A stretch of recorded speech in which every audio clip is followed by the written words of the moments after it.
serviteurs. Ça va? Mon mari est mort. Et tu sais que ton serviteur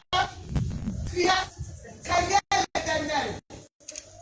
Or, le créancier est venu pour prendre les 2 enfants. Tu sais que mon mari qui était ton Seigneur, il craignait l'Éternel. Mais voilà qu'il y a deux créanciers qui sont venus prendre mes enfants. C'est ça?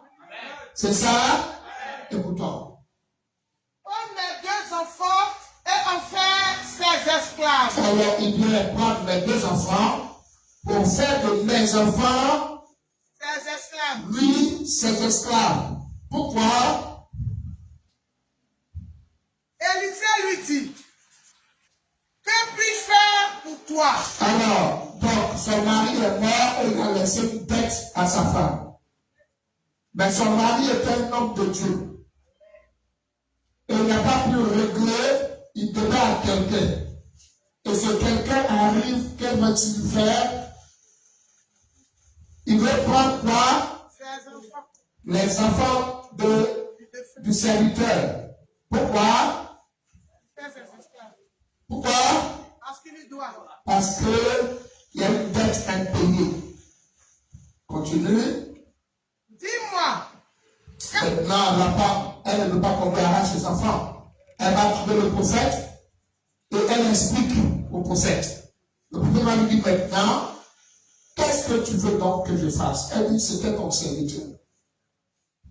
Mais il est mort. Et le créancier est venu prendre mes enfants pour qu'ils deviennent esclaves pour travailler pour lui jusqu'à ce que la dette soit remboursée. Est-ce qu'on est d'accord? Continuons. Dis-moi.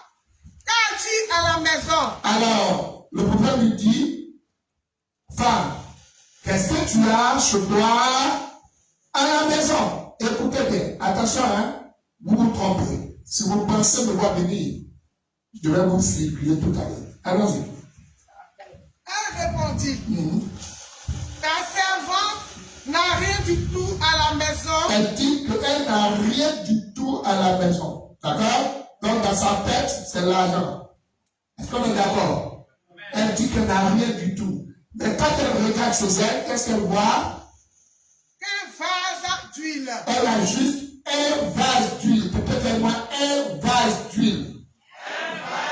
Quelqu'un le dit plus fort. Un vase d'huile. Oui. Verset 3. Oui. Et il dit, Alors le prophète lui a va demander va demander. au dehors. J'aime ça. Va et demande au dehors des vases, des bassins. Chez tes voisins. Oui. Des vases vides. Et que ce soit des vases vides. Et n'en demande pas un petit nombre. Présent un très grand nombre, c'est ça? Donc la dame doit aller faire quoi? Elle doit aller au dehors, peut-être pas au dehors, donc ça ne doit pas quitter sa maison. Ces vases, elle doit le demander à qui? Dites le plus fort. À ses voisins. Et il dit quoi? N'en demande pas un petit nombre, mais il doit demander. Non, pas un gros nombre. Un très grand nombre. Ça va? Continuons. Verset 4. Oui. Quand tu seras rentré, tu fermeras la porte. Ok. Donc quand tu seras entré, que tu auras tout assemblé les vases vides là, tu les mettras dans ta maison, ferme la porte. Oui. Sur toi et sur tes enfants. Ok. J'aime ça. Tu verseras dans tous ces vases. Dès que tu vas fermer la porte de chez toi, ton seul vase que tu avais au départ où il y a de l'huile dedans, prends-le, commence à remplir les vases. On y va? Et tu mettras de côté ceux qui sont pleins. Ok. Donc, les vases qui seront pleins, tu les mettras de côté. On y va. Verset 5. Alors, Alors, elle le quitta. elle quitta l'homme de Dieu. Regardez la fin. Elle ferma la porte Elle ferma la porte. sur elle. Donc, ça veut dire qu'elle a demandé un très grand nombre de vases vides. Elle a fait rentrer ces vases-là chez elle à la maison. Oui. Elle ferma la porte. Oui. Sur elle et sur ses enfants. Il lui présentait les vases. Alors, les enfants venaient, les vases, lorsqu'elle mettait dans les autres vases, le petit vase qui était dans sa main. Le seul vase qu'elle avait, elle a commencé à remplir. Continue. Et elle versait. Non. Verset 6. Lorsque les vases furent pleins, Tous les vases qui étaient emmenés dans sa maison furent remplis. Alors, les pas jamais. Les vases qui sont venus de dehors, en aussi grand nombre, ont tous été remplis. Regardez le miracle qui se passe maintenant. elle dit à son fils, présente-moi encore Envoie-moi encore. un vase. Mais il lui répondit, il n'y a plus de vase. Ok. Et l'huile s'arrêta. Acclamons le Seigneur. Nous sommes poussés dans le message. Acclamons le Seigneur.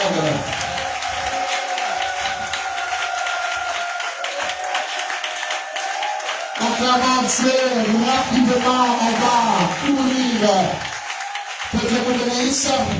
Shalom à toutes, salam à tous, mesdames et messieurs, à tous ceux qui nous prêtent en marche à cette heure dominicale.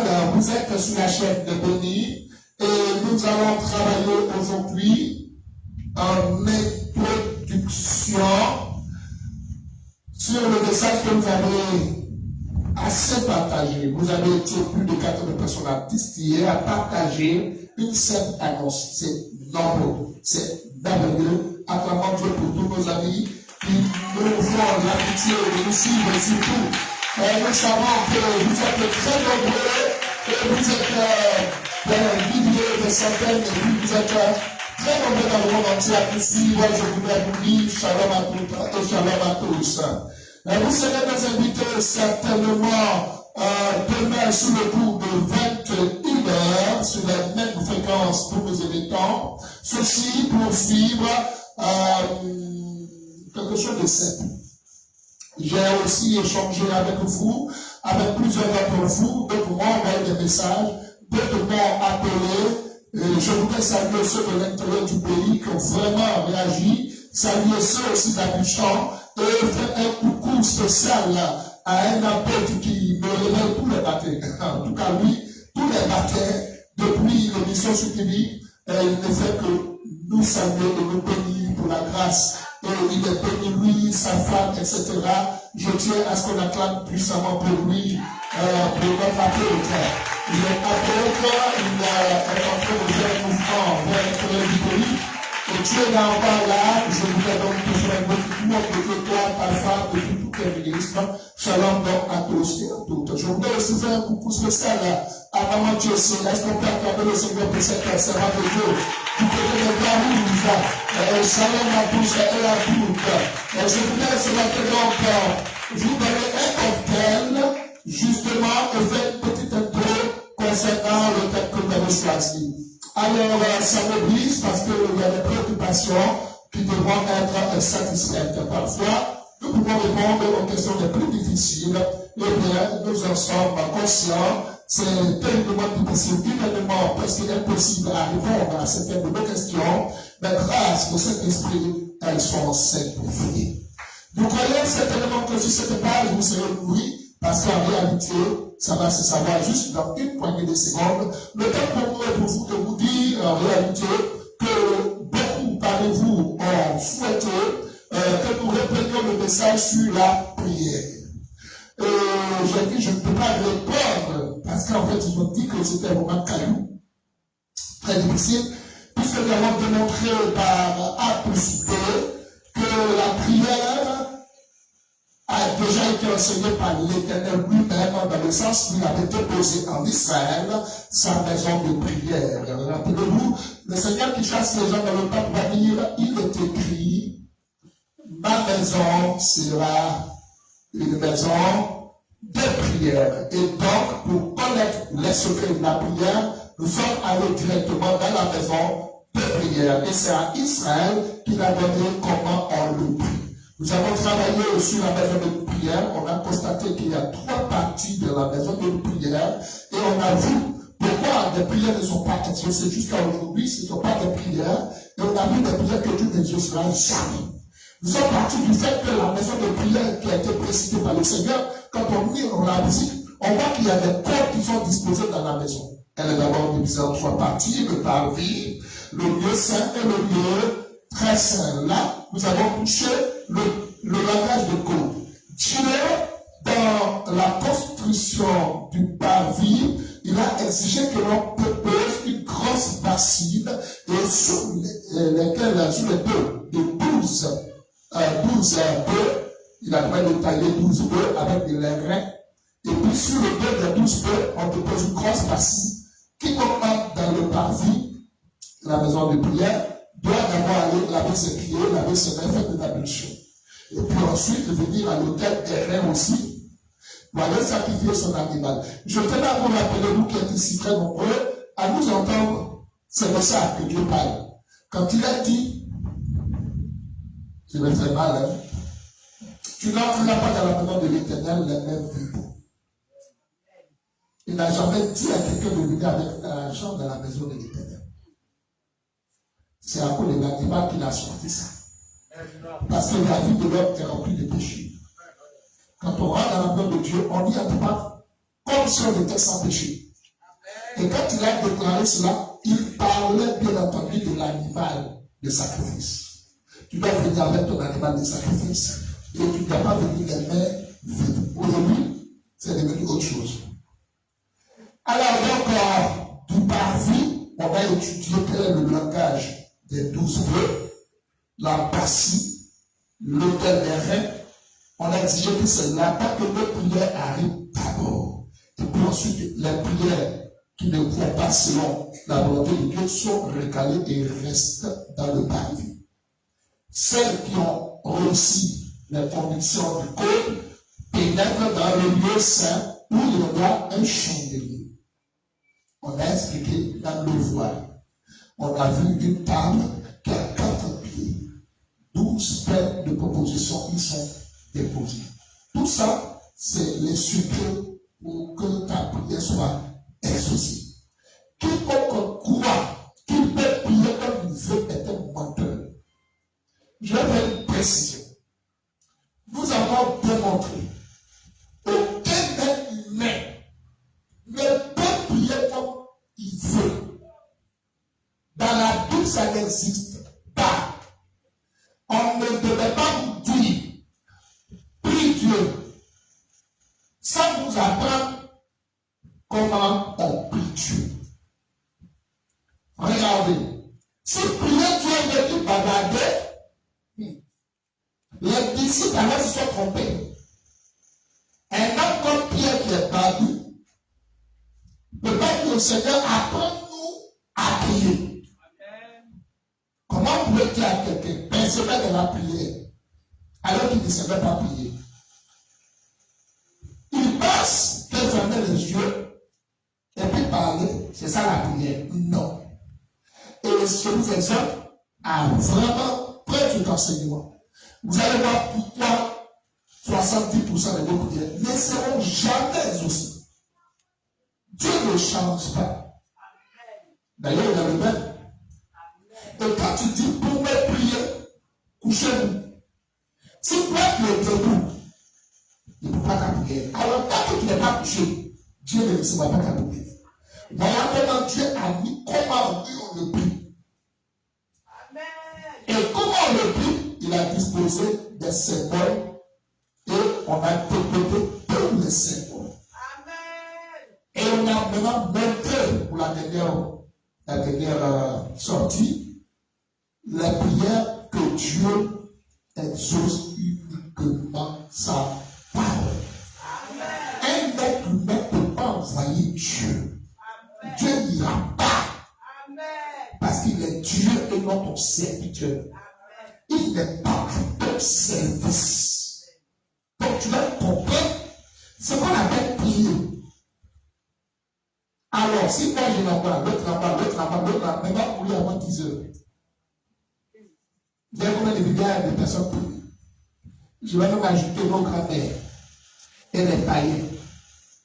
Combien de personnes pris par heure, par minute? On est nombreux. Et donc, si tu vas courir aller faire cette magie, tu vas faire. Alors, comme on prie Dieu, je vous exhorte à répondre là-bas. Vraiment, on a tout montré. Et j'ai dit, voici ce qui peut obliger Dieu à exaucer ta prière.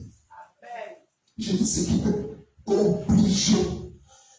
Je n'ai pas dit si Dieu veut, il est condamné à faire tout ça. Et je vous ai dit que quelqu'un qui prie, qui ne voit pas les exaucements, il a mal prié. Dieu n'est pas en retard. Mais il y a les principes. Si toi tu t'en fous des principes, tu n'es pas comme tu veux. Tu perds ton temps. Ça va? Soit dit entre parenthèses, enlever les chaussures. Pas que tu n'as pas les chaussures enlevées. Tu n'entreras pas. Tout dehors, tu perds ton temps. Alors sachez que Dieu savait que n'importe qui allait faire n'importe quoi. Et il allait appeler sa prière. Mais pourquoi? Dieu a donné le modèle de comment lui on le dit. Il a donné ce modèle à Israël et il a mis tout ce qu'il faut pour l'obliger à lui Dieu de t'exaucer. Alors il faut le prendre d'enseignement et tant pis pour ceux qui croient qu'on va faire ça le dimanche.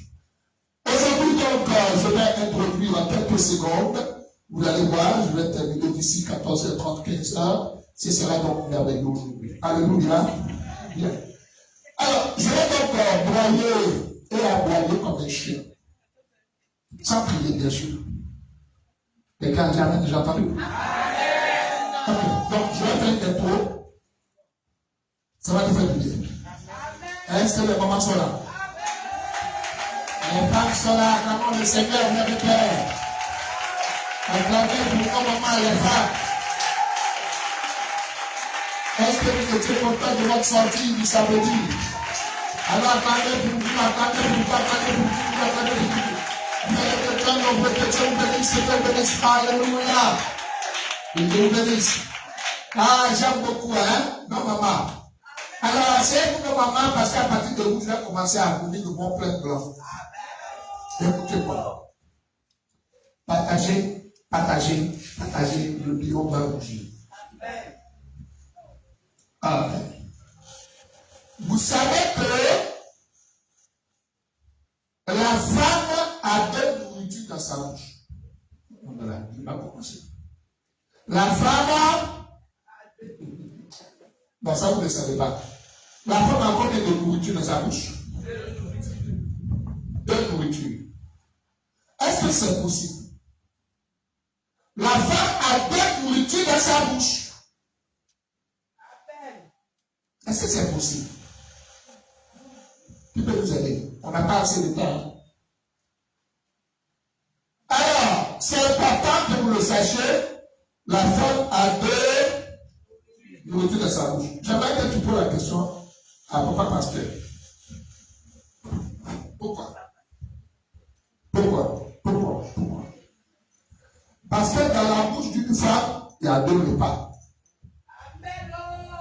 Dans la bouche d'une femme, il y a deux nourritures. Prenez avec moi le livre des Cantiques des Cantiques. Attention, on ne durera pas. Donc, allons-y rapidement, s'il vous plaît, ne me perdez pas du temps.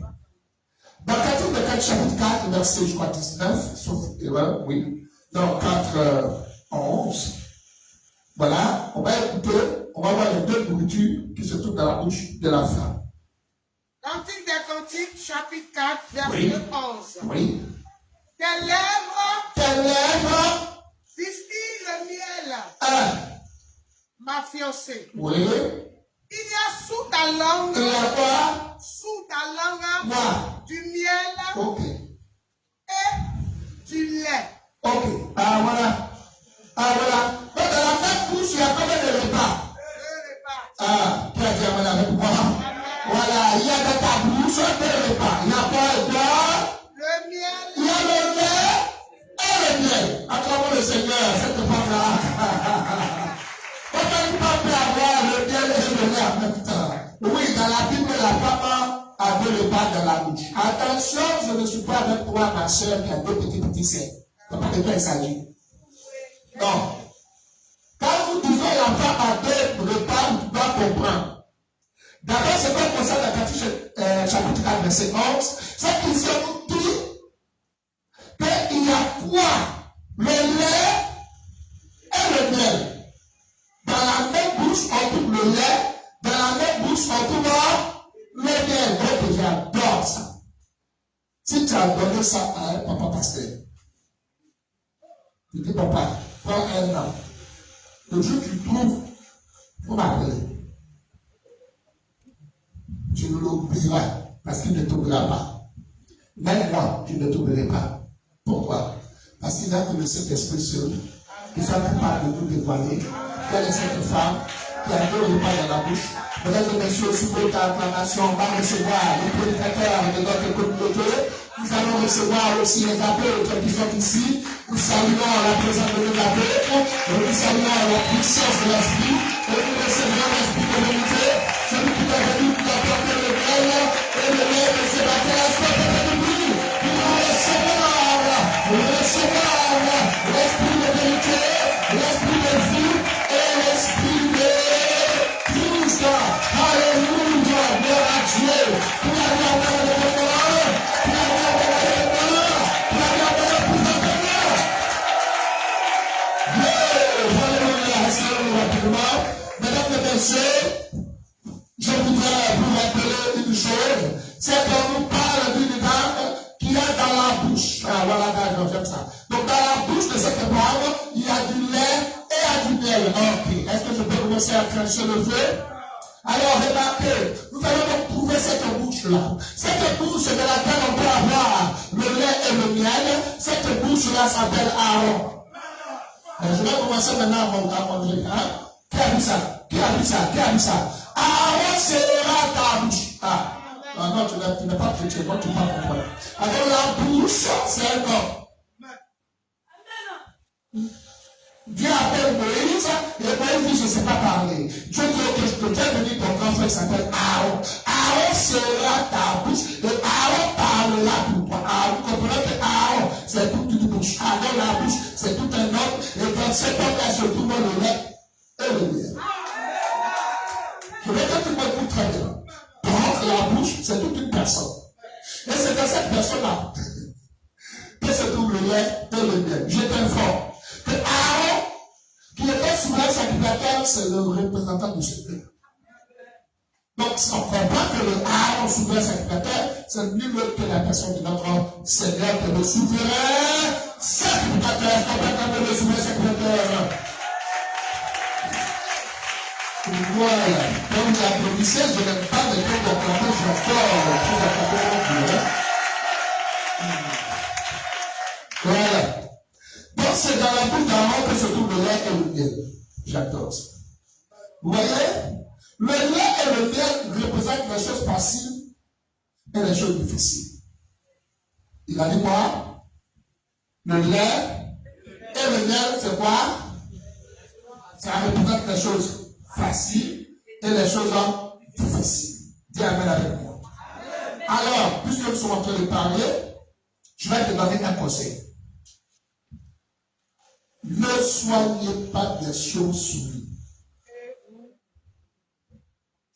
Je dis, je vais faire cocktail aujourd'hui. C'est bon? On va faire cocktail en 1 heure de temps. Puis on se dit bonsoir. Ne soyez pas des chauves-souris. Qui ne connaît pas la chauve-souris? Qui connaît la chauve-souris? Lève-moi la main. Chauve-souris, tu ne connais pas? Ok, regarde ça. Ne soyez pas des chauves-souris. Dis ça à ton voisin, s'il te plaît. Dis à ton voisin, ne sois pas une chauve-souris. Ah bon? Tu as peur de ton voisin. Dans le Christ, tu as peur encore. Dis à ta voisine à gauche et à droite, de toi, pour lui dire toi, ne sois pas chauve-souris.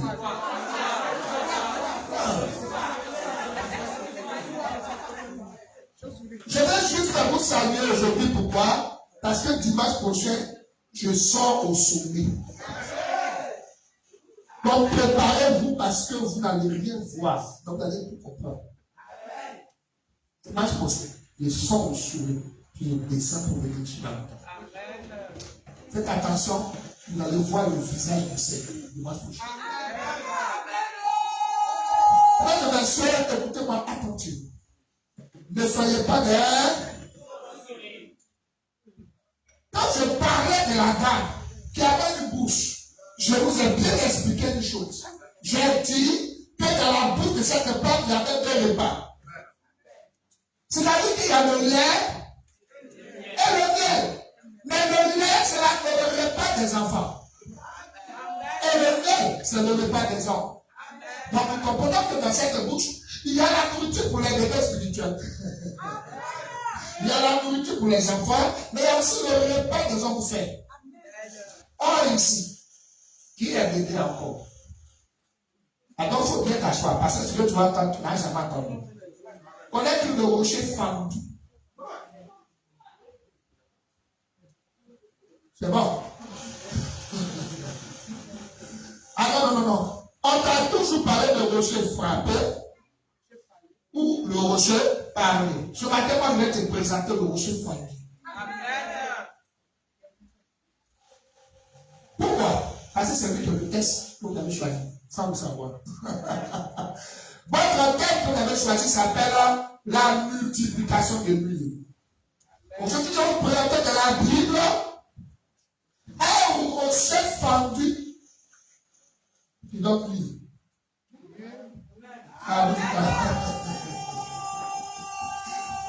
J'espère que dimanche ça va chauffer.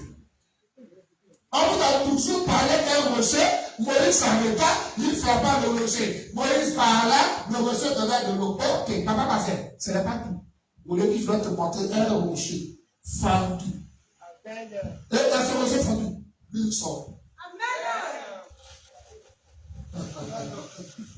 Non, on ne passe pas la nourriture des pauvres. C'est bon? Ah, j'ai aimé quelque chose que je vais partager avec vous. C'est bon? Allez, écoute. Voilà quelqu'un au pas de toi et puis tu es fâché pour moi. Non. Écoutez-moi dire. Ne vous fâchez pas quand les gens parlent de vous.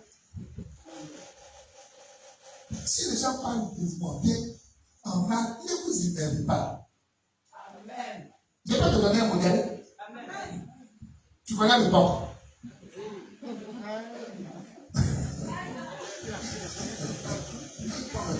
Je vais faire un tournée d'information et puis il y a comme ça. Toute religion, le rêve. Toi, il y a deux personnes qui parlent comme toi. Il y a trois personnes qui te critiquent. Et tu es énervé. Je prends la question et le porc. Lui, c'est toute une religion qui est contre lui. Mais je t'informe que le porc est grossi. Est-ce que je peux commencer à parler à quelqu'un? Frère, si tu veux mourir tout le temps de 3 personnes, 4 personnes qui n'ont rien à faire, je répète encore, si tu tousses, je tousse. Tu dis amen, je prêche. Je répète, après de ce qu'on dit de toi là, si tu les calcules, il va même pas 5 personnes. Toi, à cause de ce que tu as maigri, à cause de ce que tes voisins disent, tu as maigri, je te présente quelqu'un qui grossit. Et je t'explique des milliards de personnes sont contre lui. Ils s'appellent le porc. Il y a une réduction. Elle contre lui. Mais elle grossit quand même. Je peux pas ça parler à quelqu'un. Est-ce que tu peux pas le corps? Tu as peut-être qui peut laisser pas rentrer le corps. Voilà. Fais ce que tu as à faire. C'est comme ça. Ne vous laissez pas frustrer. Ceux qui vont vous aimer sont plus nombreux que ceux qui vous détestent. Ceux qui vont vous reconnaître sont plus nombreux que ceux qui sont hypocrites. Ceux qui sont mauvais et méchants. J'ai dit à part le Seigneur pour cela.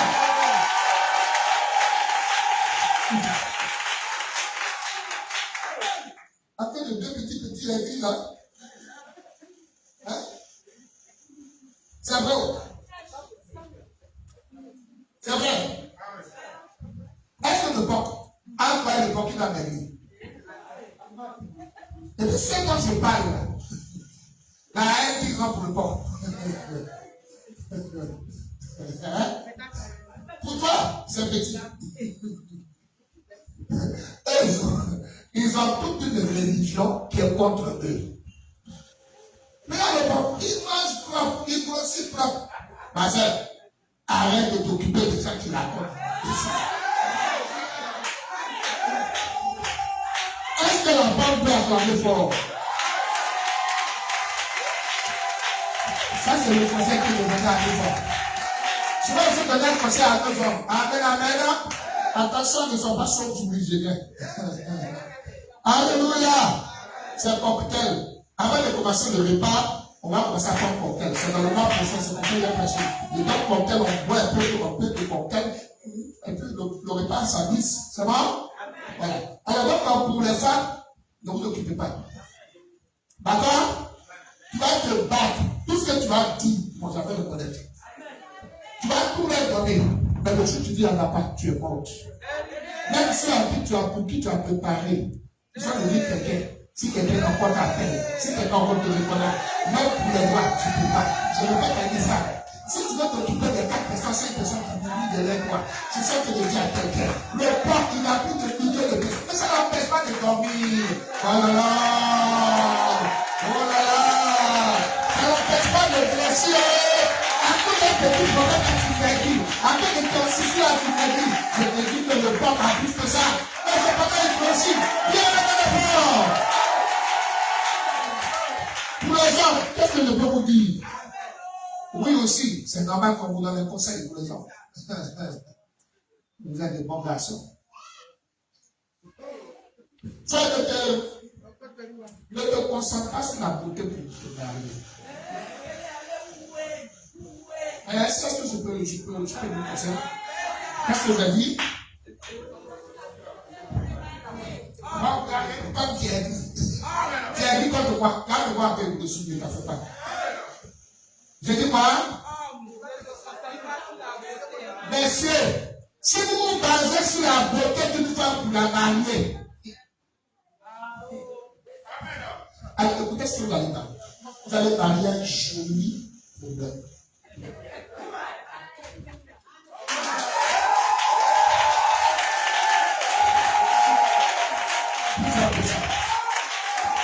Si tu te bases sur la beauté d'une femme pour l'épouser, tu risques de marier un joli problème. Alors faites attention, c'est l'homme de maison et la chair de ma chair est dehors, mais il y a surtout dedans. C'est pas pour le cocktail. Ça passe. C'est le projet que je vous donne. C'est vrai? Alors ne soyez pas des chauves-souris. Mesdames et messieurs, la chauve-souris, c'est quoi? Tout à fait. Observez-moi, et je vous explique. La chauve-souris, en réalité, est un animal impur. Ça fait partie des mammifères. C'est un animal impur. Et d'ailleurs, ça fait partie des animaux impurs. Mais laissez-moi vous dire que la chauve-souris, c'est comme on dit? Ok. On est au village? Bien. Moi, je suis allé vers la classe de CPN. Le maître même, il savait que je priais le coup. Parce que moi, j'aimais tout magnifique. Alléluia. La chauve-souris est le dernier animal impur cité par Dieu. Amen. Lévitique chapitre 11, le verset 19. Vous allez vérifier ça là-bas. La Bible parle de l'aigle, 19e animal, 22 animaux. Donc je parle. Le dernier parmi tous les animaux impurs que Dieu te conseille. Il dit tu ne mangeras pas la chauve-souris. Peut-être qu'il y a une chauve-souris. Attention, ça va me choquer. Chauve-souris plus fort que ça. Donc la chauve-souris est 20e oiseau interdit par Dieu. Mais c'est pas la chauve-souris. Regardez, déjà qu'on dit chauve-souris, il s'agit de deux animaux en un.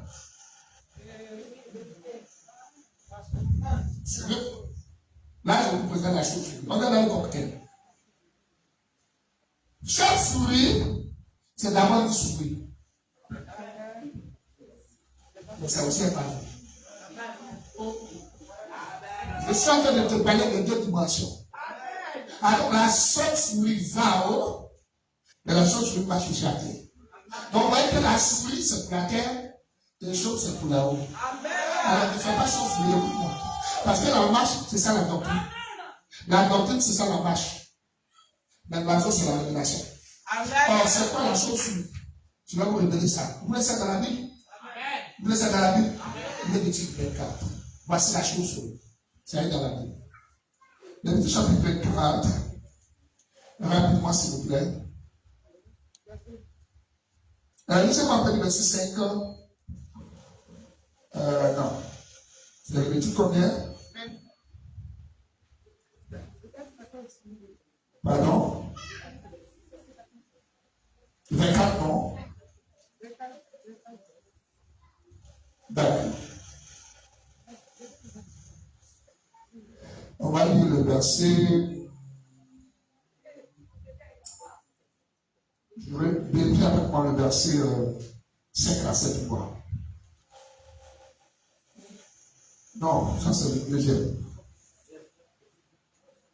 Lévitique 24. Prenez à partir du verset. On dit il y eut un homme. Il y a eu un homme. Oui, c'est le verset chapitre 24. Où on parle d'un homme né d'une femme israélite. Lévitique 24. Ça, c'est ce matin que l'Esprit m'a envoyé là-bas. Voilà. Lévitique 24. Pardonnez, on a un cocktail. Voilà. Lévitique 24. Remarquez, je vais trouver ça rapidement. Pardon? Voilà, c'est le verset 10. Prenez le verset 10, regardez, écoutez. Le fils d'une femme israélite, écoutez-moi bien, on parle d'un seul fruit. Le fils d'une femme et d'un homme.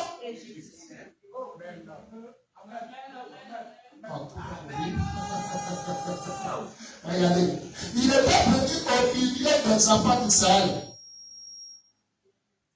Il se trouvait là, dans le camp, avec un homme israélite. Alors lorsqu'il arriva au milieu des enfants d'Israël, il blasphéma et maudit le nom de Dieu. On l'amena Moïse, sa mère s'appelait Shelomith, fille de Dibri, de la tribu de Dan. Parole du Seigneur. Amen. Parole du Seigneur. Amen. Il s'agit de qui? Voici un homme dont on nous parle ici au verset 10. On dit qu'il y avait un homme qui s'est retrouvé au milieu des enfants d'Israël. Sa mère était israélite. Sa mère était juive. Sa mère venait d'Israël et son père était égyptien. Le Brahmin Kala Sakraba. Je vous ai parlé de la chauve-souris qui a deux natures. Elle est d'abord terrestre, parce que la souris est terrestre, mais aussi elle a des ailes voilées en l'air. Alors nous comprenons que c'est aussi un oiseau en même temps que c'est une souris, c'est en même temps un oiseau.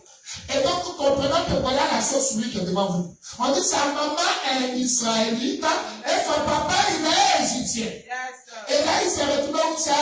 Au milieu de la part d'Israël. Ah, écoute-moi très bien.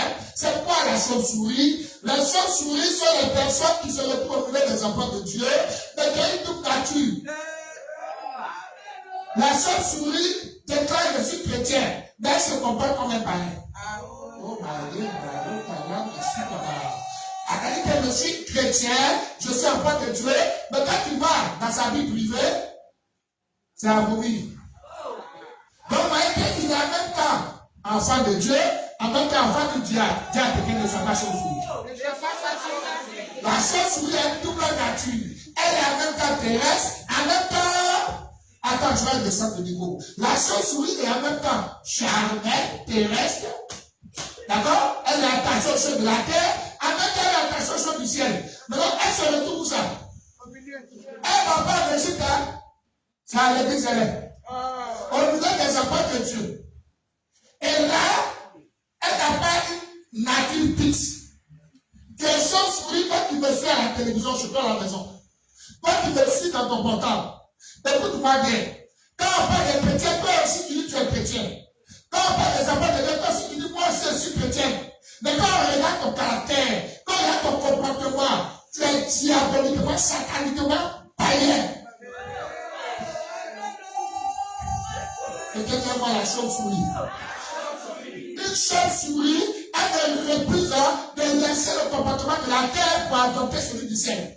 Elle n'a même pas les ailes, elle n'a même pas les pieds. C'est quand tu la vois là, elle fait semblant d'être convertie, mais en réalité, tu n'as rien de converti. Il n'y a pas eu ici. Les amis t'as dit. Chauve-souris. Chauve-souris, pas la langue. Elle donne des prophéties à l'église. N'a pas la main dehors. En même temps égyptien, en même temps israélite. Il y a quelqu'un qui ne soit pas chauve-souris. Quand on n'est pas à la maison de Dieu, c'est une personne. Quand elle voit papa venir, c'est une autre personne. Il y a quelque chose sur lui. Si on va chez toi à la maison, ton comportement avec ton mari, complètement parlé. Et quand tu vas à l'église, tu as mis cela de Modibo Keita. Tu as quelqu'un, sauf sur lui. Et voilà aussi à toi. Tu écoutes la parole de Dieu. Tu es juif par excellence, mais tu peux partir comme un païen. Chose sur lui.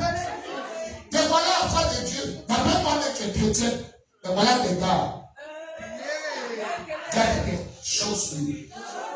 Tu n'as pas de Dieu, mais tu mens. Tu as quelqu'un, tu n'as pas de Dieu, mais tu mens. Alors que les portails sont les Égyptiens. Alors que tu es chez nous, alors que tu es là-bas. Tu es voilà qu'elle est finie, tu es voilà qu'elle est finie, tu es voilà qu'elle est finie. Mais le dimanche, tu n'es pas tu portes pas juste. Est-ce que tu es notre soeur ou tu es notre adversaire? Quand tu es dans le monde, on est dit, on te voit midi. Quand tu es dans le monde, on est dit, on deuil de l'empire. Mais quand tu viens le dimanche, tu fais semblant d'être un serpent, disons près de nous. Voilà un homme, sa maman est égyptienne, elle est israélite. Mais son papa, et voilà, que je montre, qui est la maman de ce papa? La maman me dit l'enseignement. Proverbe 6, 23. Ma Bible dit que tu incites le couteau, l'enseignement. C'est ça la mère. Amen. Mais ce qui commande ta masse la terre, c'est le Père. Le Père, c'est le commandement. Or, qu'est-ce qui te commande la terre, c'est le mot. C'est pourquoi il a dit d'aller pour Père, le diable. Donc, ça veut dire que ton papa, c'est à qui tu obéis. Et ton papa, c'est le mensonge. Ton papa, c'est la tête. Vends ton corps pour de l'argent. Ton papa, où tu as un stade, où tu n'as plus la crainte de Dieu. Comment tu dis crainte de Dieu, sa mère? Mais dimanche, tu as la foi. Louez Dieu. Pensez Dieu. Mais après, voilà les gens sourient. Ils sont pas dans son. À la maison, ils pensent son poton. Mais à l'église, là, gens sourient. Je m'en fous si tu n'as pas dit la même. Moi, je préfère ta nature. La chauve-souris, elle a deux natures. Tu n'as pas honte. On ne sait pas où on te classer. Tu es parmi les apôtres de Dieu ou tu es parmi les païens de la terre. C'est en même temps que tu es dans un poteau, mais tu meurs, tu fais semblant. C'est ça la sorcellerie. Moi, chauve-souris. Il y en a beaucoup sur la terre ici. Il y en a trop. 80% chauve-souris. C'est moi qui te dis ça. Si tu vois, vérifie. Elle est convertie, ouvrons les portables.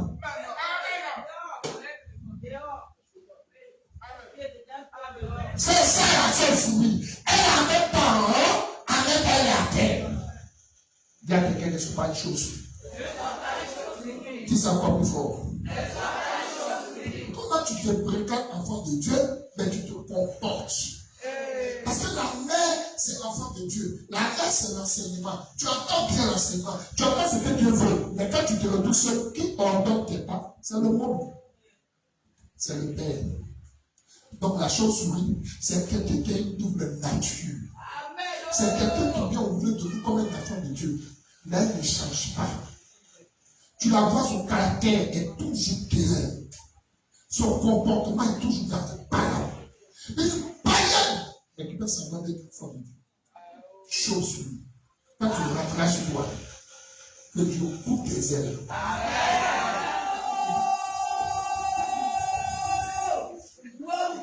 Nous, on les appelle les crépaillères. Sa mère, c'est Israël. Mais son père, c'est l'Égypte. On se repère comme un pays. Tu es payé à la masturbation. Tu es payé à l'alcool. Tu es payé au mini. Tu es payé à Bala. Tu es payé à jalousie. Tu es payé au querelle. Tu es payé au dispute. Payé en même temps que Dieu. Chose suivie. Bien, la dernière fois, quelqu'un ne soit pas de chose suivie. Dis-lui ça 3 fois.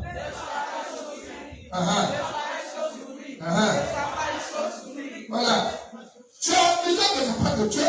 En même temps, tu es obligé de barrières. C'est toi qui as une double nationalité.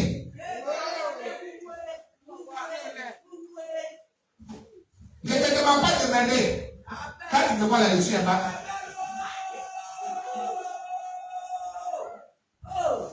Amen. Je veux que tu me comprennes. Tu me aussi, maman. Il faut savoir qu'est-ce que c'est pour moi. C'est bon. Tu as une double nationalité. Regardez-les. Elle se moque de Dieu.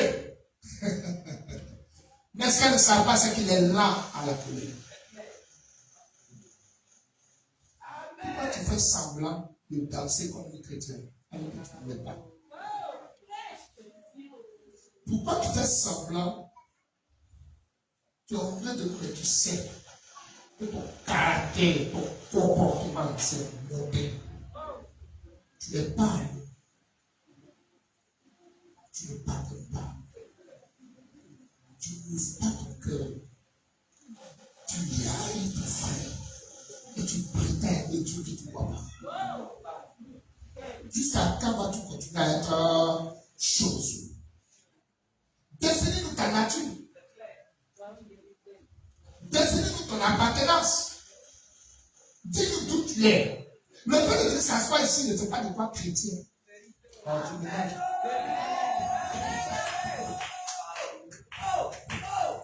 Tu crois que c'est parce qu'on chante chanson chrétien qu'on est chrétien? Il y a une émission. Bientôt, avec une autre minute. Peut-être vous allez me chasser. Écoutez-moi bien. Venez à l'église. Ne faites pas de toi enfant de Dieu. Ça fait de toi un visiteur. Mais tu n'es pas compté parmi les enfants de Dieu. Les ailes, c'est pour là-haut. Nous sommes du ciel. Mais toi, tu es en même temps du ciel, en même temps de la terre. Définis-nous à quel royaume tu appartiens. C'est que tu es bâtard. Parce que le bâtard a deux pères. Bâtard est dans la Bible. Voilà. Quand vous êtes des païens, vous ne savez pas ça. Le bâtard est quelqu'un qui a même temps qu'il a pour père Dieu. Il prie notre père qui est au ciel. Notre père, oh, c'est mon père, mon papa, c'est Jésus. Mon papa, c'est ton roi. Mais encore, le Seigneur dit vous dites qu'Abraham est votre père. Mais vous avez pour père le diable. Quand il a fait dans ce sujet, toi tu es rebelle.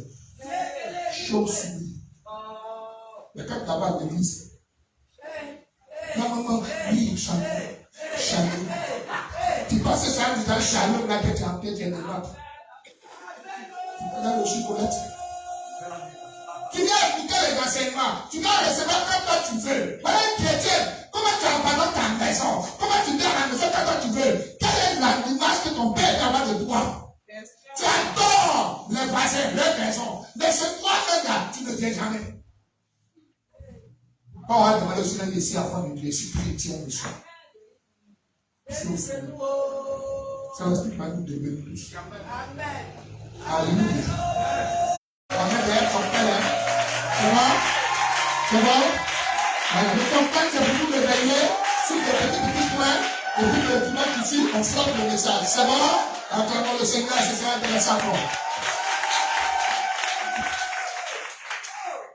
Cocktail de révélation. C'est ça.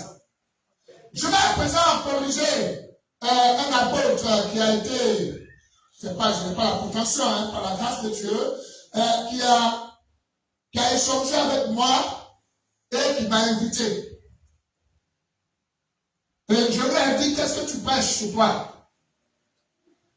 On a échangé. Il m'a dit, c'est bien. Et malheureusement, c'est faux. Si vous êtes pasteur, aux États-Unis, au Canada, en France, enfant de Dieu en Côte d'Ivoire, en Afrique du Sud, partout où vous nous entendez, écoutez-moi, je vais profiter. Parce que j'ai dit à cet homme de Dieu, suis-moi le dimanche. Il m'a supplié, je lui ai dit non, je ne te donne pas ton seul. Quelqu'un devra me demander ça encore, je sais fatigué de lui donner à tout le monde. Donc je vais donner ça une fois. Voilà. Écoutez, vous avez un passage de la Bible qu'on appelle Genèse chapitre 25. Et là-dessus, j'appelle tous les pasteurs à se repentir. Si se reconnaissent dans ce qui va sortir. Et je vous dis, il y a 95% des pasteurs qui doivent se repentir. Nous devons nous repentir. Pour avoir menti, il faudrait de laisser l'Esprit de Dieu nous dire la vérité d'abord. Voilà une histoire où il y a quelqu'un qui vient des champs. Il s'appelle Esaü. Et il vient des champs. La Bible me dit que lorsque Esaü est revenu des champs, il a trouvé Jacob. Jacob faisait quoi? Jacob préparait le potage. Et il avait tellement faim qu'il a demandé à Jacob, son frère, donne-moi aussi, j'ai faim. Amen. Ça l'a demandé le plus souvent d'elle. Cocktail, ça vous fait bien. Comme elle aime ce style, Dieu ne fait pas ceci de ce style. Amen, amen. Amen. C'est pas toujours cocktail, on rassemble un peu, on chante un peu. Mais ça ne dit pas. Le cocktail fait une heure de 30 par-ci de jour. Amen. Le cocktail est bien. Écoute-moi. Alors il va voir son frère qui est en train d'écrire. Et le faux pasteur dit que c'est Niam. Tu as prêché ça? Donc, Jacob revenait des champs, il trouve son frère et il a tellement faim. Il dit à son frère, oh mon frère, donne-moi à manger. Le texte dit quoi? Il a dit non. Vends-moi d'abord quoi? Vous êtes des vieux chrétiens, on fait semblant de ne pas comprendre les choses. Vous comprenez ça? Il a dit quoi? On va répéter ça ensemble. Il a dit quoi d'abord? 1, 2, 3. Vends-moi d'abord ton toi derniès. Ça va apporter la lumière là-dessus. La Bible dit, pour Esaü se posa la question. Regardez, j'adore ça. À quoi me servirait le droit de test? Puisque je m'en vais mourir, j'adore ça. Ah non, tu n'as pas vu. À quoi me servirait le droit de test? On est en train de faire un cocktail. C'est le dimanche prochain, on va passer avant. Le dimanche prochain, on va vous soulever pour en dessin. À quoi me servira mon droit de test? Alors la Bible déclare qu'il vendit à qui? À Jacob quoi? Son droit de test. Et Jacob lui donna 2 éléments. Le potage et le pain. Et on dit il mangeait, puis se leva et s'en alla. Attends le Seigneur, voilà le songe. À travers la participation, la prière. Voilà, Les cocktails, ce sont des petits points sur lesquels on revient par-ci par-là et vous pouvez en tirer de l'église parce que ça va éclairer une question que vous avez posée il y a des années, il y a des mois, ça touche un peu de tout. D'accord? Mais quand on donne le message, on reste dans le cadre de l'esprit, de la chose et du sens. Mais les cocktails, on touche un peu de tout. Et puis après, on prépare les gens pour le dimanche qui suit. C'est bon, le cocktail, c'est bon? Il faut bien s'il vous plaît, hein? Voilà, j'adore ça. Alors, Papa Pasteur dit, ma soeur, voilà aujourd'hui toi, mon frère, tu es un de ta famille. Ne m'en voulez pas, je ne suis pas ton frère. Comment de manger? Toi, tu peux prendre ton père de messe. Mais ça, c'est pas possible. Et les pasteurs ont injurié, ont insulté tous les aînés des familles.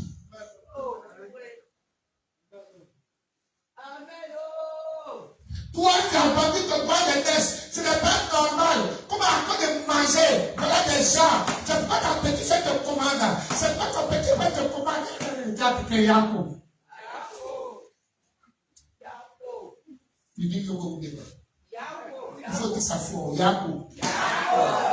Je ne peux pas vous envoyer, sinon je voudrais dire, écoutez voir vos pasteurs et dites, papa, tu m'as menti. Tu ne peux pas tromper.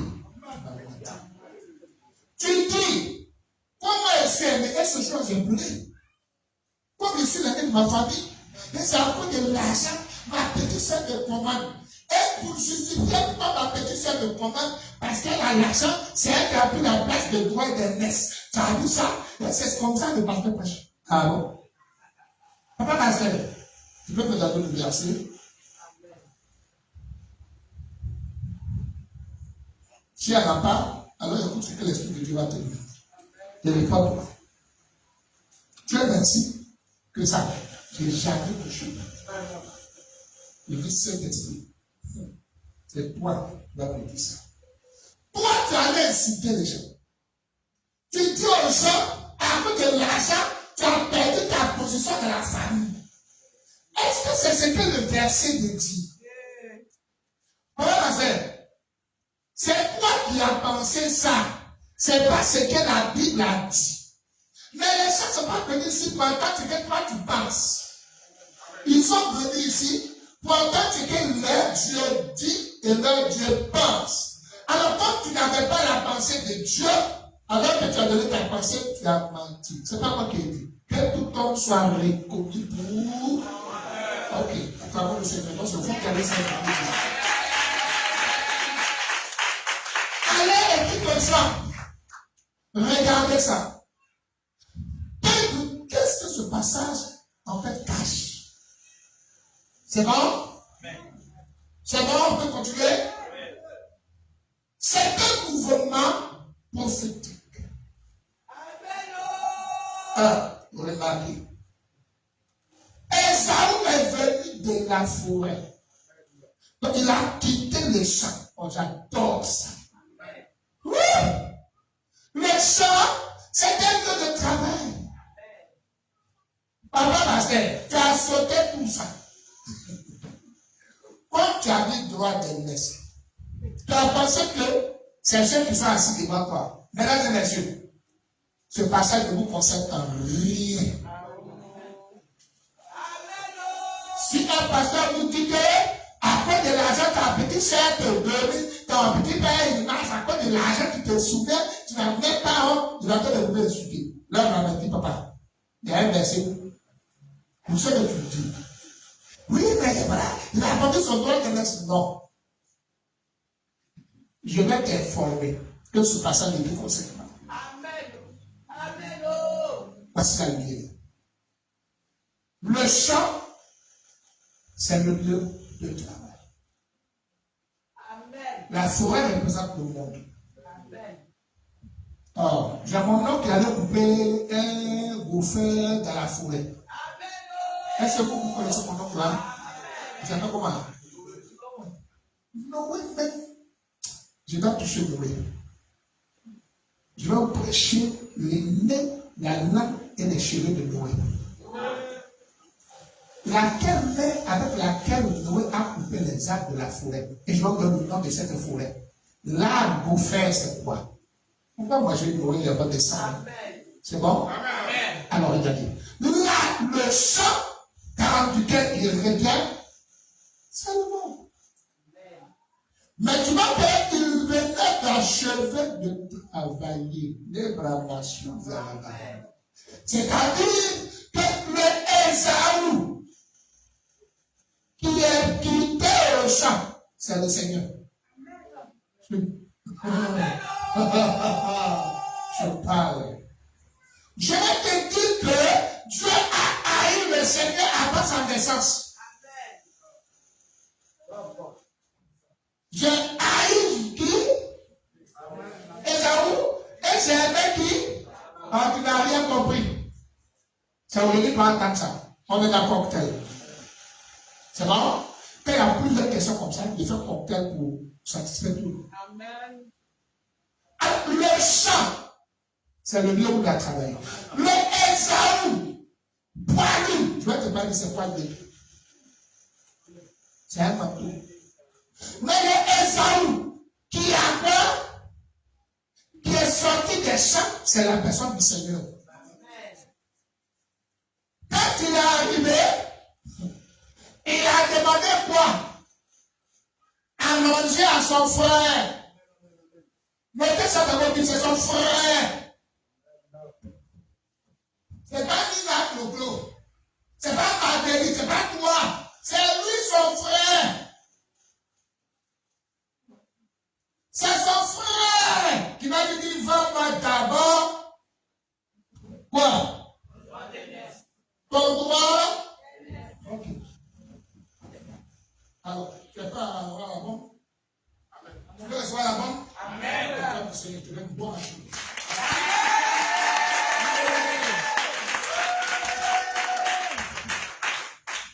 Écoutez ça. Le Ésaü qui sort du champ, des champs. Il est allé travailler au champ. On est d'accord? Ésaü sortait des champs. Le Ésaü qui sort des champs. Je vous explique. C'est le Seigneur qui venait d'achever 3 années de ministère. Parce que le travail qu'Ésaü a fait, et puis la fille. Je rentre par le détail, je sors. C'est-à-dire qu'Ésaü était allé au champ.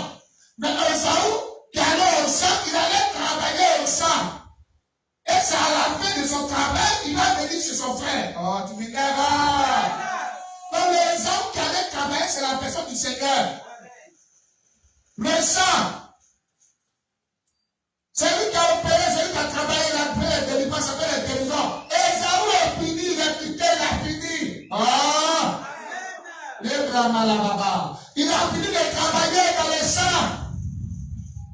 Va, tu donnes l'argent. Soit à qui tu parles, il travaille dans la chambre. Pourquoi tu dis que c'est après ça que tu as vendu ton droit de l'Est? Qui t'a dit que c'est lui? Je vous ai dit que Jean 5 travaille dans le verset le plus dangereux de toute la Bible. Jean chapitre 5, verset 34, qui je cite.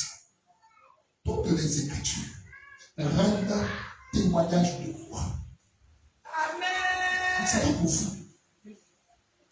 Amen. Amen. Amen. Donc c'est les gens qui ont pris le travail dans les champs et qui est venu. Donc quand il vient là, c'est Ésaü là, c'est le Seigneur. Le travail dans les champs là, c'est les 3 ans de ministère. Maintenant pour qu'il mange, il vient de son poste. Pas qu'il donne-moi d'abord le droit d'aînesse. Donnez-moi vous tous dans la salle avec un tonnerre, écoutez-moi. Donnez-moi le nom de son frère qui lui demande le droit d'aînesse. Un peu droit, c'est qui? Je dis un tonnerre, tout le fort. Encore plus fort. À qui il a affaire? Il a affaire à Jacob. Et c'est Jacob qui le réclame quoi? Alors, oh Jacob, ce sont les 12.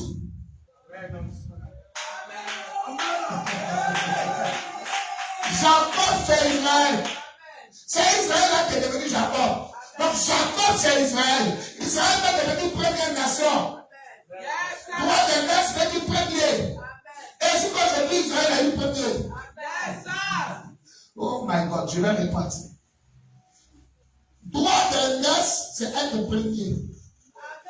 Être l'aîné des nations. Droit d'aînesse, là. C'est que Esaïe a le pouvoir de lui donner. C'est Israël. Oh, c'est Israël là qu'on appelait Jacob. Donc Jacob qui réclame droit d'aînesse, c'est Israël qui est la première nation de Dieu. Ok. Aujourd'hui, nous adorons le Dieu d'Israël. Nous avons les Écritures d'Israël. Nous avons les prophètes à base des prophètes d'Israël. Aujourd'hui, la première nation devant Dieu, c'est qui? C'est pas qui? Hein? Droit d'aînesse. Droit d'aînesse. Droit d'aînesse. Droit d'aînesse. Droit d'aînesse, c'est pas toi tes petits 12 ans là. Droit d'aînesse, c'est parmi les nations. Et c'est Jacob qui réclame, c'est Israël. C'est Jacob qu'on appelle Israël. Donc Jacob, c'est les 12. Alléluia. Regarde ce qu'il dit. À quoi me servira le droit d'aînesse? Puisque je m'en vais. Oui. Alors, est-ce que toi tu vas mourir? Est-ce que toi tu vas mourir? Celui qui devait donner le droit d'aînesse avant d'aller mourir, c'est pas toi, c'est le Seigneur. Alors il dit, à quoi me servira le droit d'aînesse? Puisque je m'en vais mourir. Est-ce que toi tu es mort? Moi je ne t'ai pas mort de ton pasteur, c'est toi qui t'as dit amen. Donc celui qui a dit après sa message, je m'en vais mourir, c'est pas toi, c'est le Seigneur. C'est bon? C'est bon? C'est important, hein? Je réponds. Elle n'a pas compris. Il y a quelqu'un dans la vie qu'on appelle Esaü. Il est le grand frère. Il avait son petit frère qu'on appelle Jacob. Là, tu connais ça. Son petit frère qu'on appelle Jacob, là, lui il était à la maison, un paresseux. Maintenant, c'est son grand frère qui est sorti le premier, il s'appelle Esaü. Lui, il est parti travailler dans les champs. Puis le soir, il venait. C'est le soir. C'est là où il est allé venir. Quand il venait le soir, il a trouvé son petit frère en train de cuire le potage. C'était déjà fait, c'est pas bien, hein? Donc, il est en train de préparer. Il est venu et puis il dit à son petit frère, donne-moi aussi de la nourriture que tu prépares. Son papa dit non. Si tu veux manger la nourriture que je prépare, moi je suis le petit frère, pas que le grand frère. À partir d'aujourd'hui, là, tu vas devenir le petit frère, moi je vais devenir le grand frère. Donc il dit, faut me donner ton droit d'aînesse. Aînesse veut dire aîné. Voilà, donc ton droit d'aînesse, aîné là, ton droit d'aîné, ton droit d'aînesse, il faut que je fasse ça. Et je vais vous montrer que c'est par la prédication qu'il est revenu. Ah. 20 mois, il n'a pas dit donne-moi. C'est pour ça que ton crâne a compris, papa Nassé. Il n'a pas dit donne-moi ton droit d'aînesse. Oh, vous avez prêché, donne-moi. Oh, on peut dire. Il a dit quoi? Oh, vendre dans la Bible dit quoi? Prêcher. Il faut que nous vendre le blé du ciel. Amen. Il dit viens à moi. Pas qu'il a faim, pas qu'il a soif. Je vous donne, je vous vends, je vous vends. Donc le Seigneur qui vend, c'est le Seigneur qui prêche. Donc vous devez accepter qui est Israël. C'est Jacob. Donc Jacob, c'est la maison d'Israël. La maison d'Israël peut devenir première nation. Maintenant, elle lui dit 20 mois. Elle n'a pas dit donne-moi. En vendre, vous savez que vous vendez la parole de Dieu. Vendre la parole de Dieu, ce n'est pas aller prendre l'argent. C'est vous prêcher, vous donner gratuitement. Yes, sir. Alléluia. Amen. Joseph va vendre du blé. Donc le vendeur de blé, c'est Joseph. C'est-à-dire que c'est prêcher la bonne nouvelle, c'est prêcher la parole de Dieu. Maintenant, quand Dieu regarde, le grand frère, c'est celui qui est quitté au champ. Maintenant, le petit frère s'appelle Jacob. Il dit, donne-moi, il dit, vends-moi ton droit d'aînesse. Donc, on va échanger. C'est bon. Donc, il n'a pas donné. Mais il a vendu. Comme il a vendu, on prêche. Donc, ce Jacob qui est petit frère, plus tard, on va l'appeler comment? Israël. Père Jacob, là, le petit frère, il a fait 12 garçons. C'est les 12 garçons là qu'on appelle les 12 tribus d'Israël. Donc, Jacob, c'est Israël. Donc, c'est Israël qui veut être la première de toutes les nations. C'est ce qu'on appelle droit d'aînesse. Mais pour avoir droit d'aînesse, Israël va recevoir le droit d'aînesse de la part du grand frère. C'est bon, c'est vrai. Et Israël qui le reçoit, c'est Israël à qui le Seigneur a prêché. Ça va? Et quand le Seigneur a prêché, Israël donc doit le recevoir. Mais avant de pouvoir lui donner, moi je m'en vais. Donc, si je suis grand ou je ne suis pas grand, ça fait quoi? Alors il décide de laisser le droit d'aînesse. Puisqu'il quitte la terre, ici, il déteste tout. C'est le Seigneur qui s'en va au ciel. Parce que tu as vu que quand il a mangé, il se lève, s'en va. Donc c'est le Seigneur qui va quitter la terre. Et quand il quitte la terre, parmi les nations, le premier ou la première nation, c'est qui? Israël. Moi, on vient les cadets, moi, on vient derrière. Donc c'est d'abord Israël, qui est le peuple de Dieu. On adore le Dieu d'Israël. Donc Israël a reçu de la part du Seigneur en première position. C'est ça, il lui a donné le droit d'aînesse. Attends, le Seigneur.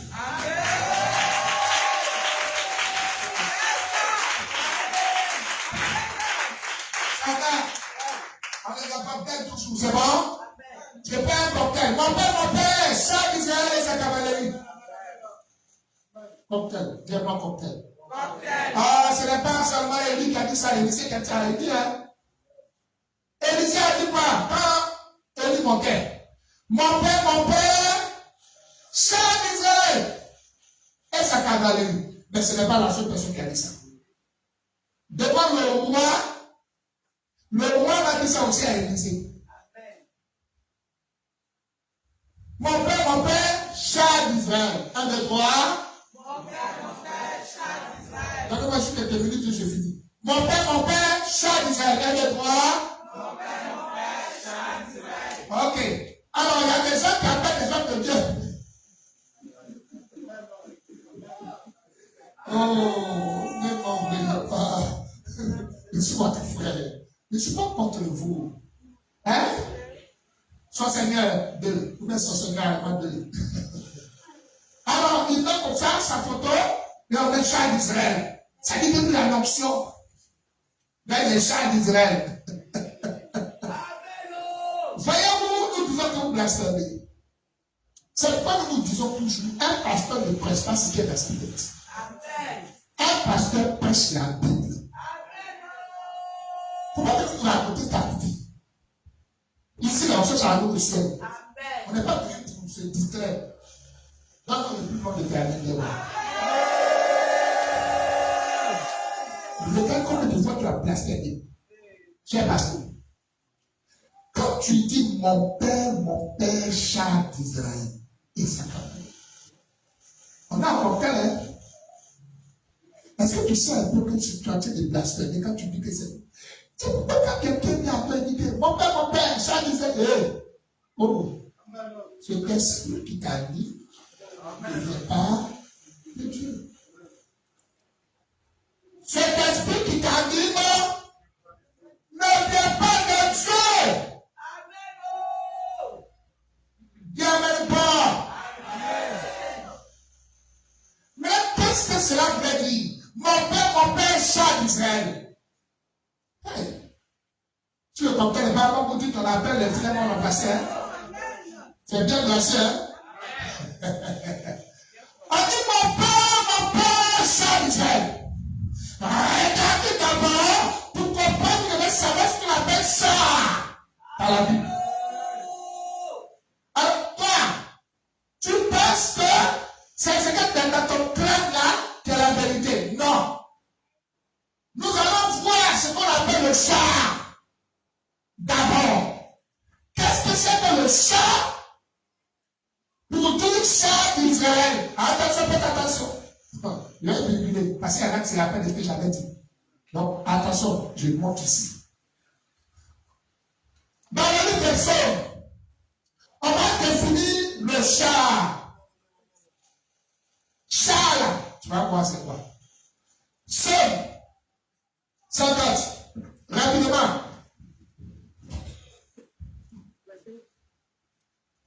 Pardon?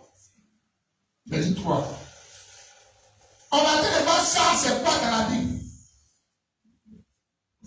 Psaume 104, verset 3. Il forme avec les eaux le fait de sa demeure. Écoutez le verset. Il prend les nuées. Il fait quoi? Il prend les nuées. Dieu prend les nuées Pour son char.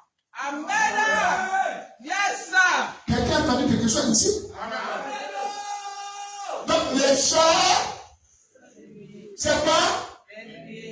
Exode 34, verset 5. L'Éternel passa. Moïse dit, je vais voir ta gloire. Je vais te voir. L'Éternel va lui dire, oh Moïse, tu ne peux pas me voir. C'est bon? On dit que l'Éternel passa. Mais l'Éternel descendit dans une nuit.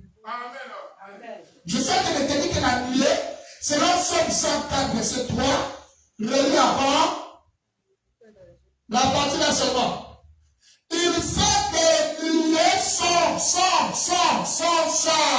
Donc le char, c'est la nuée, c'est pas toi. Hey, c'est pas toi. Il fait de quoi? Il prend les nuées pour son char. Voilà, donc le char, c'est la nuée. Maintenant, dans Exode 34, on va vous dire pour la verset 5. Exode 34, verset 5. Oui. L'Éternel descendit. Hey! L'Éternel a fait quoi?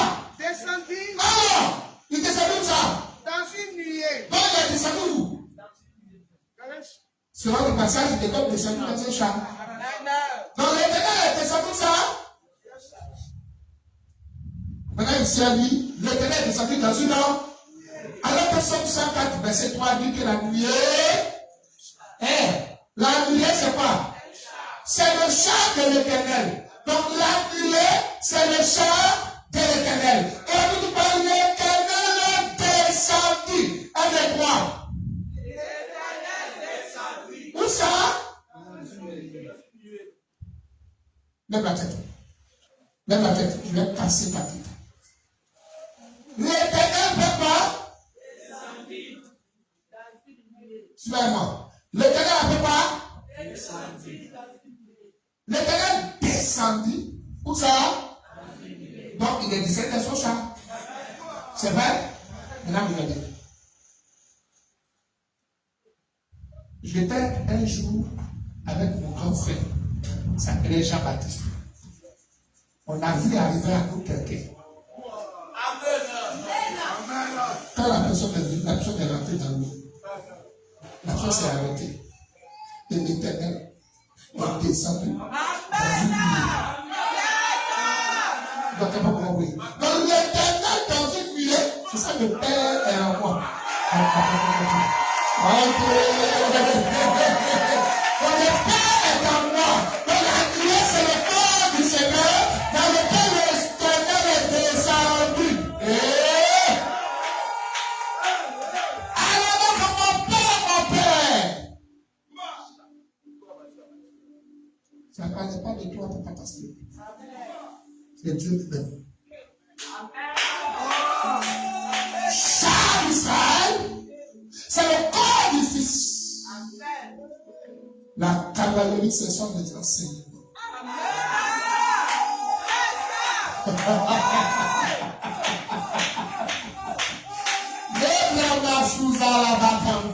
C'est-à-dire que char, c'est la nuée. Et le Bénin descendu dans une nuée et c'est dit à proclamer le nom de l'Éternel. Apocalypse 22, verset 13, le nom, c'est la parole. Elle est la nuée dans laquelle le Père est descendu et il s'est mis à proclamer son propre nom. Et le nom, Apocalypse 22,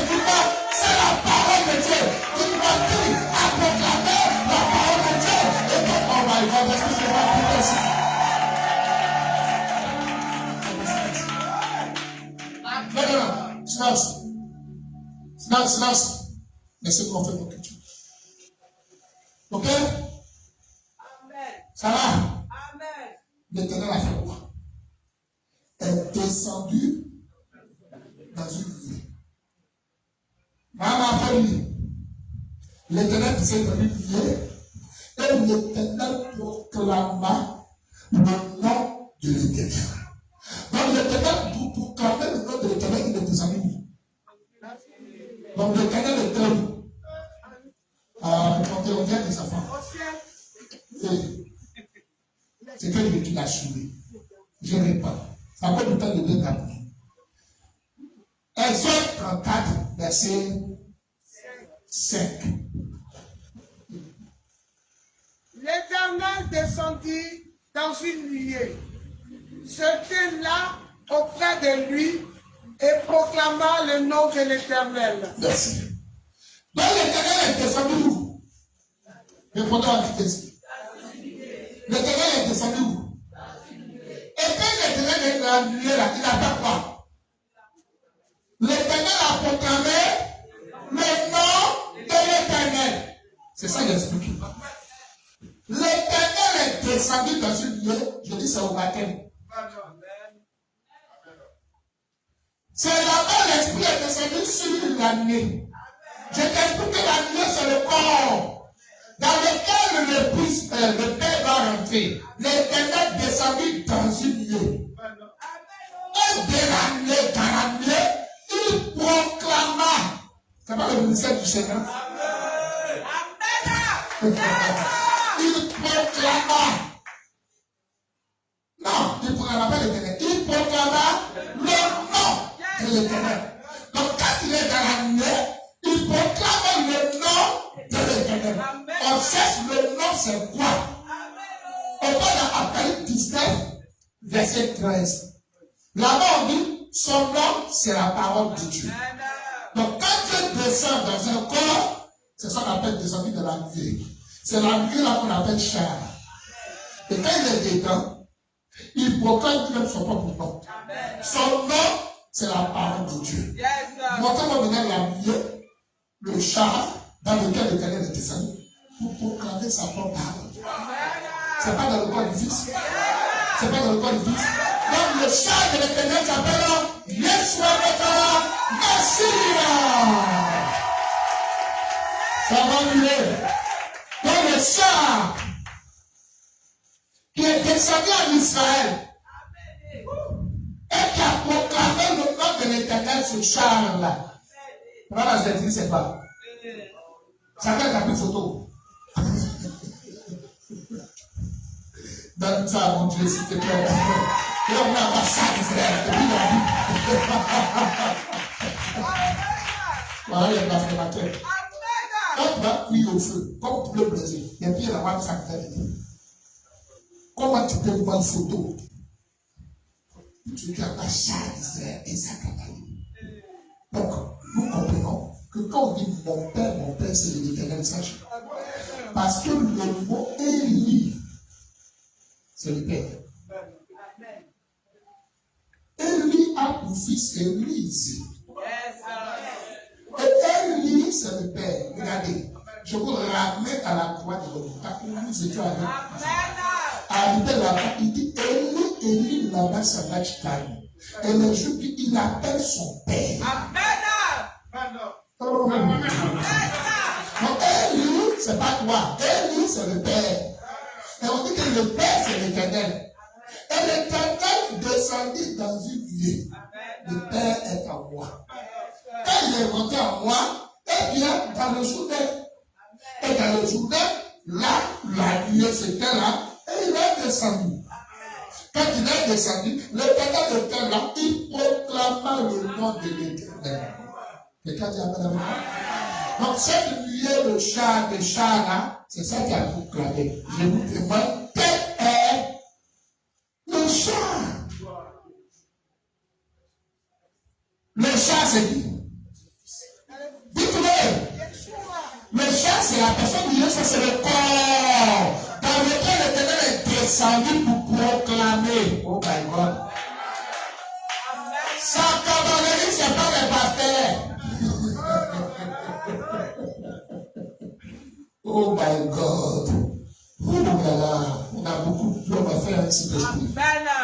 Dis amen à mon esprit, à l'esprit de Dieu, s'il te plaît. Je dis amen à cet esprit, s'il te plaît.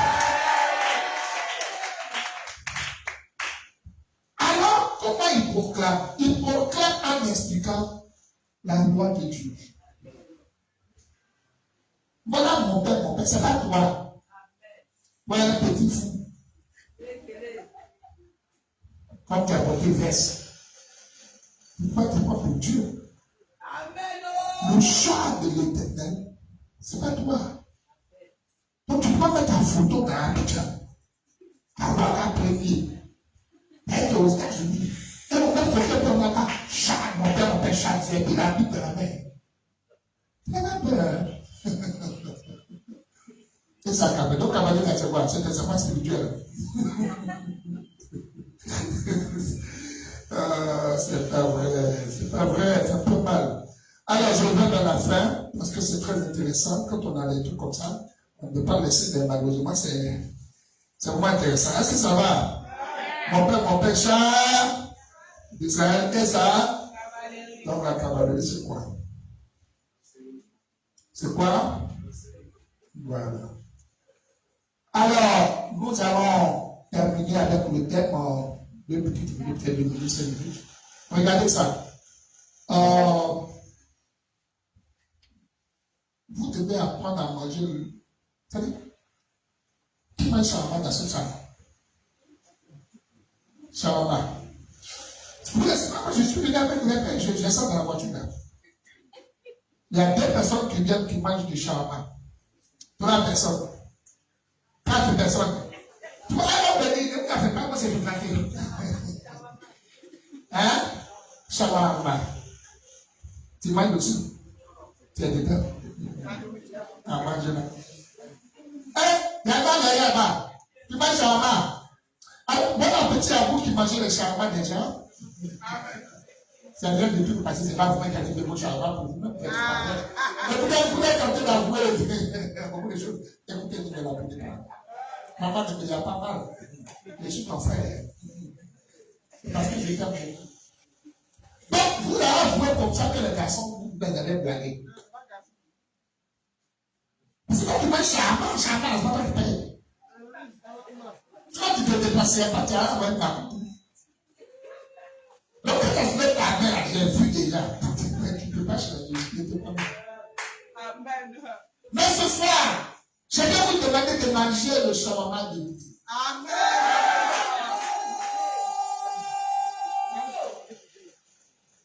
Le shawarma de Dieu. C'est comme ça le thème que je vais frapper. Je suis un cocktail. Il reste que 2 sujets qui est fidèle.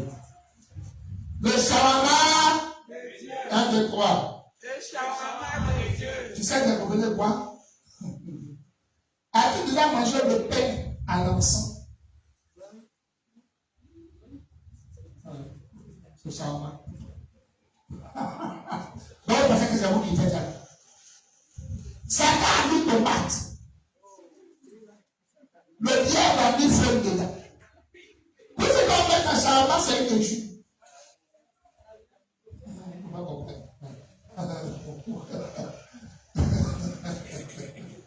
Salade. C'est ça, non? En même temps, concombre. C'est ça, non? Vinaigre. C'est ça, non? Viande. Que disait haché. Le diable est musée. Mes amis, le shawarma de Dieu. Le shawarma de Dieu s'appelle le pain à l'encens. Le pain à l'encens. C'est ça le shawarma de Dieu. Le shawarma de Dieu se trouve dans le livre de Lévitique chapitre 24, verset 5 à 7. C'est l'avant-dernier et je termine avec le thème en seconde. Écoutons rapidement s'il vous plaît et je vais achever. Mesdames et messieurs, je vais tester quelque chose. Si on peut apprécier aussi le contexte, ça peut faire du bien. Hein? C'est pour répondre à toutes les questions comme ça, faire du bien à tout le monde. C'est bon? Si ça vous convient le shawarma, des hommes et de Dieu. Regardez le shawarma de Dieu. Regardez. Allons-y. Lévitique 24, verset 4 à 5. Lévitique combien? 24. Oui. Verset 5 à 7. Verset 5 à 7. Lévitique 24, verset 5 à 7. Voici le charbon de Dieu. Tu prendras de la fleur de farine. On dit de faire quoi? La fleur de farine. Satan n'a dit quoi? Salade.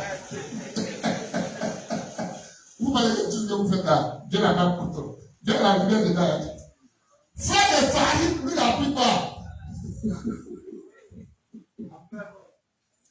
C'est pas bien. Continuez. Et tu en feras 12 gâteaux. Ok. Donc on ne peut pas la fleur de farine pour en faire des gâteaux. C'est pas que c'est pour un gâteau aussi. Non. Écoutez. Chaque gâteau sera de 2 dixièmes. Très bien. Verset 6. Tu les placeras en 2 piles. Très bien. Lui, il a mis un tomate. Dans les 2 piles, c'est pas tomate. C'est pas tomate. Mais quand tu as assez de tomate, tu vois tomate rouge, concombre vert. Allons-y. Tu les placeras en 2 piles, 6 par pile, sur la table d'or, puis devant l'Éternel. Ah. Oui, maintenant regardez la partie. Verset 7. C'est le dernier verset. Tu mettras de l'encens. Tu mettras de l'encens. Puis, sur chaque pile. Amen. Donc les pains sont alignés là.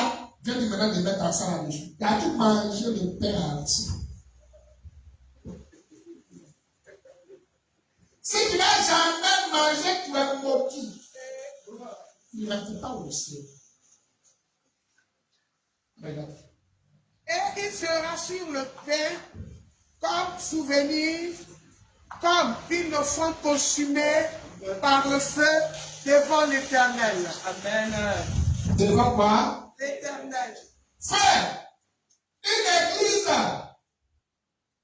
doit écouter ça. On nous parle du pain, on ne dit pas au shawarma, c'est à l'encens. On dit que chaque pain doit être à l'encens. Maintenant, Dieu dit, ces pains-là, uniquement à Aaron et les sacrificateurs et ses fils, c'est uniquement eux qui ne mangent que ça. Peuple d'Israël, vous mangerez vos pains ordinaires. Donc le pain ou le shawarma de Dieu, ce n'est pas pour tout le monde. Amen. Mais pour Hassan, là, c'est pour tout le monde. Tu es bonne femme ou tu prends. Mauvaise femme ou tu prends. Vilain garçon ou tu prends. Joli garçon ou tu prends. Parce que c'est pour les hommes. Mais le pain de Dieu, c'est un pain à l'encens. Tu mettras sur chaque pain l'encens. Et ce sera la nourriture du souverain sacrificateur et de ses fils sacrificateurs. J'adore la Bible. Amen. C'est pour l'église, la vraie église. Écoutez-moi bien. Une église doit comprendre ce message de 1 minute. Regardez. L'encens et le pain, c'est la nourriture d'abord du souverain sacrificateur et uniquement ses enfants. Je viens dire à quiconque que le souverain sacrificateur s'appelle Yeshua. C'est lui notre souverain sacrificateur. C'est lui qui est entré dans le tabernacle de Dieu avec son sang pour le pardon de tes péchés et la rédemption de ton âme. Tu m'énerves. Donc tu comprends que celui qui est allé plaider pour tes péchés, celui qui est allé présenter pardon à Dieu pour tes péchés, s'appelle Yeshua classique. Tu comprends ça? Donc le pain à l'encens ou le shawarma de Dieu, c'est quoi tout simplement? Ça n'appartient pas aux païens. C'est pour souverain, c'est pour ses enfants. Or, la Bible déclare, nous sommes un royaume de sacrificateurs. Donc, c'est le repas des enfants véritables de Dieu. Donc, ce n'est pas une nourriture ordinaire que nous on va manger. Mais ça veut dire que tu ne vas pas écouter n'importe quelle parole. Parce que tout ce qui est dans ton royaume, on mange grâce dans les oreilles.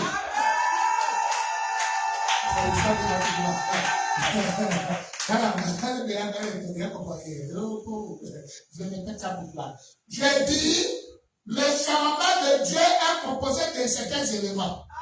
Alors ce changement-là, on dit c'est le pain à l'encens. On prend le pain puis on fout ça dans l'encens. On fout tout à ce que l'encens prenne tout le pain. Et on dit qu'aucune personne naturelle normalement ne peut manger ça. C'est le repas que Dieu donne uniquement au souverain sacrificateur et à ses enfants. Donc si tu n'es pas un enfant de Aaron, tu n'as pas à manger ça. C'est bon? Or, qui est le souverain sacrificateur de l'Église? C'est qui? Donc le souverain sacrificateur qu'on parlait dans l'Ancien Testament, ça a prophétisé la personne du Seigneur. Maintenant, on dit c'est uniquement eux qui ne doivent manger que le pain.